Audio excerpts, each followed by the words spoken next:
Hey, welcome to the shop. Today we're going to do some flux core welding and I'm going to show you 6 common mistakes. So if your welds aren't coming out as good as you'd like, it's probably one of these things we'll talk about in this video. Now the first mistake is really a bad setup, and this includes a few different things. So I'm going to load the flux core wire here into my MIG welder. You can use any MIG welder to run flux core wire without a shielding gas, but before I load the wire in, there's a couple things I need to change on here. Now the first thing I need to change is my polarity. See, when I'm running solid wire, I'll have my actual wire feeder connect to the positive lug and the work clamp connect to negative.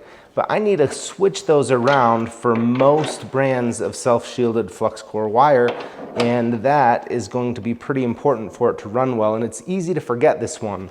The other thing I need to change out is my drive roll. See, this is for solid wire. It has these V-shaped grooves, and these would clamp down a little bit too hard on the tubular wire, so I use these knurled rollers right here with those knurls in the grooves. Then you can lock down the idler tension, and almost every machine that I come across, this is cranked down way further than it needs to be.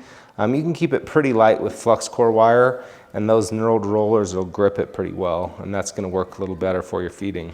The second mistake that I've seen just about everybody do, especially as they're starting out, and I did it myself too, is turning knobs. And what I mean by that is constantly adjusting the settings without actually understanding what they do. Let me show you what they actually do. Now, I'm not going to use any kind of synergic program. I'll just set this to manual, and I can change my wire feed speed and my voltage. Those are the two variables that I have to control on a wire feed process. And the amperage, or the main thing that changes your heat, actually automatically changes along with your wire feed speed. And there's some physics behind that we won't get into here. But if you need more heat, change your wire feed speed. The voltage changes your arc length. Let me show you. So these are some settings that I just got off of the door chart, and when I'm running them, if you look right here, this is running nice and smooth. My weld puddle's falling behind with 18.5 volts. Now if I drop that voltage way down to 13.5, I dropped it by 5 volts, you can see it's kind of sputtering and running into itself because that arc length is too short. Now if I crank the voltage way up, 5 volts high at 23.5, that arc is so long, it's given all kinds of spatter, and it's just out of control. Now, just for fun, let's take a look at the actual profiles. See, with a good voltage setting, it's nice and tied in on both sides and a good even profile. Right here, it's sticking up a little bit more, and here it was flattening out because that longer arc length actually spreads it out wider too. So that's the issue you get when it gets too long, too short, and just right, kind of the Goldilocks effect. If you're just beginning, start off by just using the settings on the door chart, and then after you get a little bit of experience and practice, then you can come back and apply these to really fine tune it. But self-shielded flux core is extremely forgiving on settings, and if you're not getting a good result and you're using the settings recommended by your machine manufacturer, it's probably not the settings. The next mistake I've seen a lot is your stick out will grow like Pinocchio's nose as you go along your weld, and you'll end up with your wire sticking out right here. And you can tell this happened if you look at your gun after you weld and you have this wire sticking out long, because what that'll do is, you don't need shielding gas to cover it in this case, but this whole thing is a big resistor, and so that will heat all this wire up from electrical resistance. And remember, it's a tube, so it's a smaller cross section of wire, and it'll heat up quite a bit. So you need to keep that consistent. Now with larger diameter flux core wires, you actually need a little bit longer stick out because you want to preheat that wire in flux. But with this smaller 035, you can keep it pretty short, right around a 1/2 inch. So this is the motion that I usually see. It's something like this. Now I'm exaggerating it, but as you move along, if you're rolling your wrist or something like that, it's easy for that arc length to grow, or the stick out rather. Now watch here as I'm welding, it's going really well, but as I increase that length, look how it gets worse and worse and worse. And no matter how good of a machine you have, that tube, remember it's like a drinking straw made out of metal here that's really small, just can't carry enough current there without losing voltage. So it's not going to work. If you look right there with the stick out around 1/2 inch, it ran really well, but here it looks a lot like that last example where the voltage was low, because we're losing voltage throughout all of that long wire right there. And everybody does this when they start out, it seems like. It's a really common mistake and something to look for. So check your wire when you finish and make sure you still have that short stick out. So that brings us to mistake number 4. And that is using a push angle. See, when you're MIG welding, often you can use a push angle, and sometimes you even have to, but with flux core, whenever you can, it's best to use a drag angle, because that'll help to push that slag back behind your weld pool. Let me show you what happens when you do push, and sometimes it's unavoidable, and it can work okay, but it's less than ideal.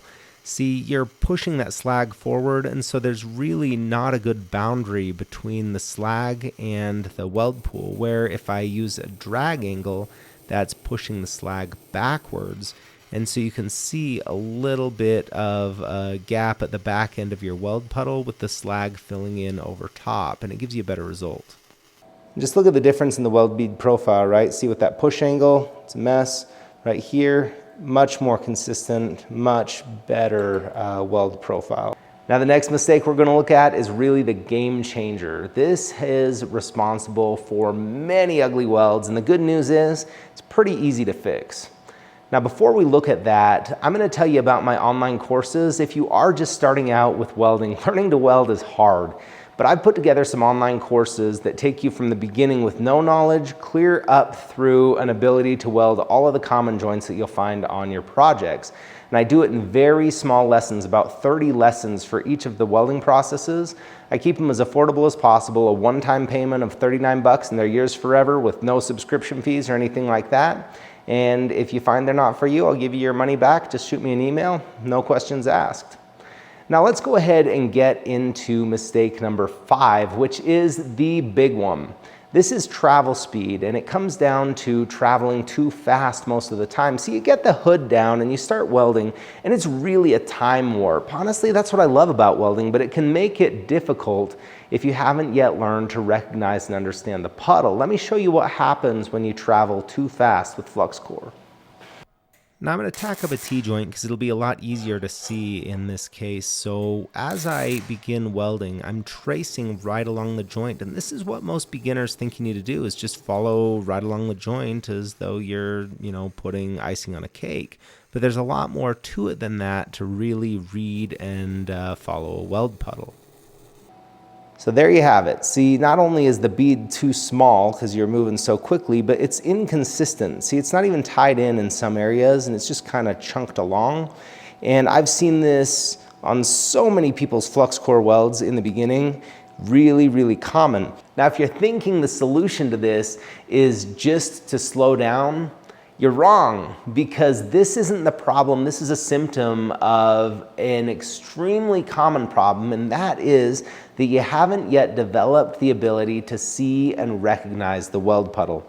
See, when you're welding, you want to remain right on the front leading edge of the weld puddle, and I think of it like filling up a glass of water and keeping your finger right on the surface of the water as it fills. In order to do this, you need to be able to see the actual weld puddle, and to learn how to see it, you've got to put in a lot of reps.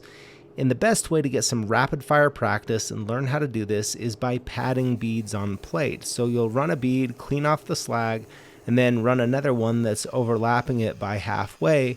And in the beginning, you might just see a bright light and, do your best to try to follow along a line. You can scribe some lines on here if you want. But by the end, you'll be able to see and recognize that weld puddle. And then when you go back to the joint like this, you'll be able to follow along really well and stay up on the leading edge of that weld puddle. And you can control the size of the weld by the travel speed, right? If you go faster, you'll have a little bit smaller weld, and if you go slower, it'll be a little bit bigger, at least within reason. But you don't need to do any kind of manipulation or loop-de-loops or circles. You just need to be able to stay there with your weld puddle right up on the leading edge and let it fill in. and you'll end up with a bead that you're going to be really happy with, and you'll have a lot of strength to it. You can see how you're getting that heat penetrating right into the material. Take a look how much nicer that is. When you can see and recognize the weld puddle and you stay right up on the leading edge of it, you can get a nice weld that's tied in on both sides. Self-shielded flux core can make a great weld. It's used all the time in industry too, and it can run really well when you avoid the mistakes we're talking about in this video. Okay, so the mistakes we've gone over so far are the ones that are keeping most people from making a weld that they're proud of. But I want to mention one more bonus mistake, number 6, and that is using the wrong wire for the job. See, not all self-shielded flux core wire is created equal. Some are made for only a single pass weld on thinner material, and others can be used with multiple passes on top of each other to build up a larger weld, especially on thicker material. Now, when you buy your wire at Harbor Freight or at the big box store or farm and ranch store, most of it's going to be E71T-GS, and that S stands for single pass. And that wire is engineered to mix together with your base metal. And if you stack beads of filler on top of itself, it'll accumulate some elements and you won't have the best properties. It works great on single pass, and some brands work better than others, but it typically works pretty good. However, if you are going to make a multi-pass weld, E71T-11 is going to be a better option, and that's easy to get at your welding supply or online, and that's pretty much all I buy for self-shielded flux core. But if you don't need to run multi-pass, just don't worry about it. Hey, thanks a ton for tuning in. Just a reminder, those online courses are linked in the description if that's something you're interested in. If you enjoyed this or learned something, let me know by leaving me a comment. I really appreciate all of the engagement that I get, or at least hit that thumbs up, and we'll see you next time.